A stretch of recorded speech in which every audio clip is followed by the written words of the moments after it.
Hoje é o Dia Internacional da Democracia. Mais do que nunca, a data precisa ser lembrada e respeitada para evitar que os avanços conquistados até hoje no Brasil e no mundo sejam colocados em risco. A repórter Evne Araújo preparou uma reportagem especial sobre o tema. Vamos acompanhar. Em uma pista de corrida, a democracia é o ponto de partida. Imagine cada atleta como uma sociedade. Para se desenvolver, precisa estar baseada nos princípios democráticos, com respeito aos direitos humanos e às liberdades fundamentais. A Organização das Nações Unidas definiu o dia 15 de setembro como o Dia Internacional da Democracia. A data é celebrada anualmente nos 128 estados que assinaram a Declaração Universal e se comprometeram com o avanço dos regimes democráticos. As eleições são parte dessa engrenagem. O povo escolhendo os próprios governantes é peça fundamental para o fortalecimento da democracia. O atual sistema eleitoral brasileiro foi definido pela Constituição de 1988 e pelo Código Eleitoral, além de ser regulado pelo Tribunal Superior Eleitoral. O princípio que pauta as regras das eleições no país é o sufrágio universal, em que, para se fazer democracia, todos podem ir às urnas, independentemente de alfabetização, classe, renda e etnia, por exemplo. Mas não basta contribuir com a democracia apenas no dia da eleição. A democracia vai além disso, ela não pode ser limitada ao sufrágio universal. Ela é amplamente melhor difundida quando as pessoas participam, quando além de escolher os seus candidatos, as pessoas que as representem, elas cobrem desses políticos e possam exercer uma democracia participativa, onde há melhores condições de obter políticas públicas e ações coletivas com maior rapidez. De acordo com o Índice de Democracia, criado em 2006 pela revista inglesa The Economist, das 193 nações do planeta, existem 166 países democráticos. Segundo a última classificação, as 3 melhores democracias foram Noruega, Nova Zelândia e Finlândia. Já as piores são República Centro-Africana, República Democrática do Congo e Mianmar. O Brasil ocupa o 47º lugar, sendo considerado uma democracia imperfeita. Para formar o ranking são considerados o processo eleitoral e pluralismo, funcionamento do governo, participação política, cultura e liberdades civis.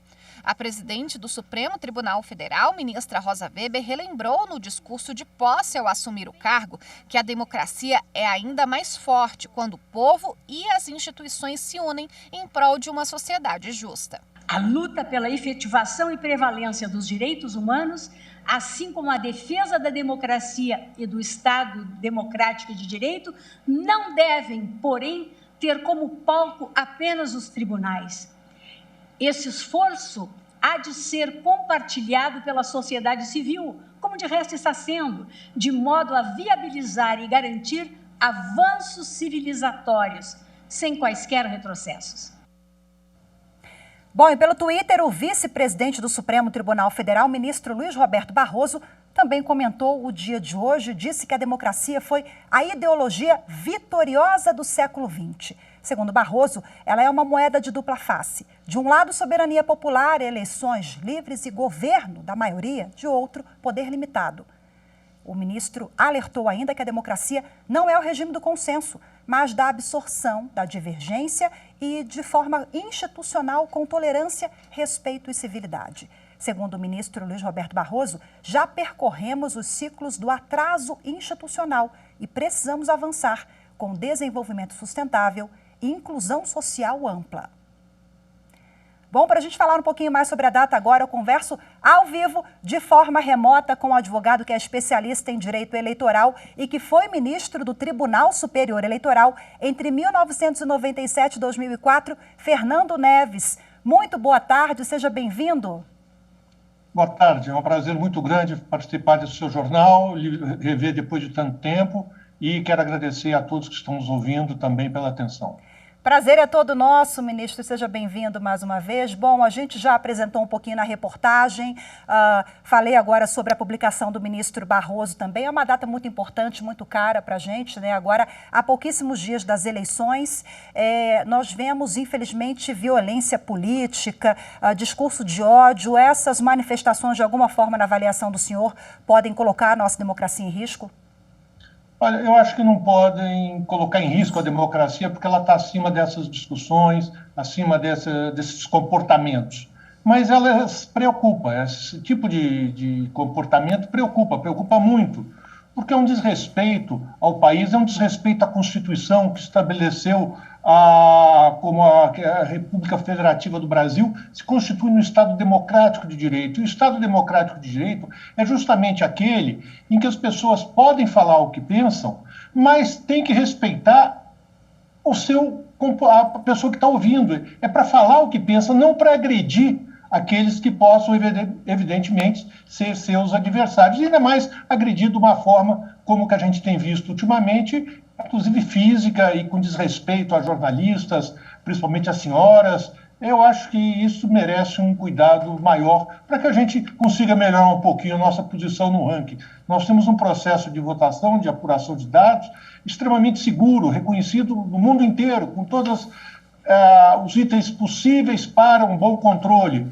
Mas não é só isso a democracia, como foi visto nessa reportagem anterior. Quer dizer, é o comportamento das pessoas. O Poder Judiciário está sendo muito firme, muito efetivo no controle dos abusos, das coisas, mas nós temos que pedir também das pessoas que participem desse esforço para termos um país mais tranquilo, que as regras sejam seguidas e o respeito seja observado.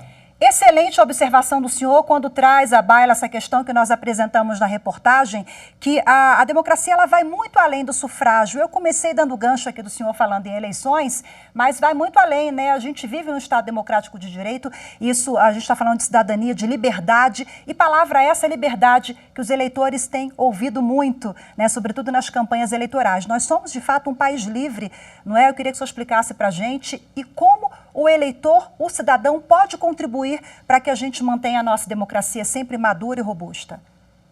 Nós somos hoje um país livre e poucos, infelizmente, lembram de quando nós vivemos num período não democrático aqui no país e que essas liberdades não tinham direito de expressão, os jornais eram censurados, as televisões, até as novelas encontravam obstáculos porque dizia lá, havia uma determinada pessoa e falava assim, não, isso aqui está errado, isso não pode ter aquela conotação, as coisas até absurdas. Mas o que eu acho é isto, quer dizer, a liberdade é importante e ela tem que ser preservada.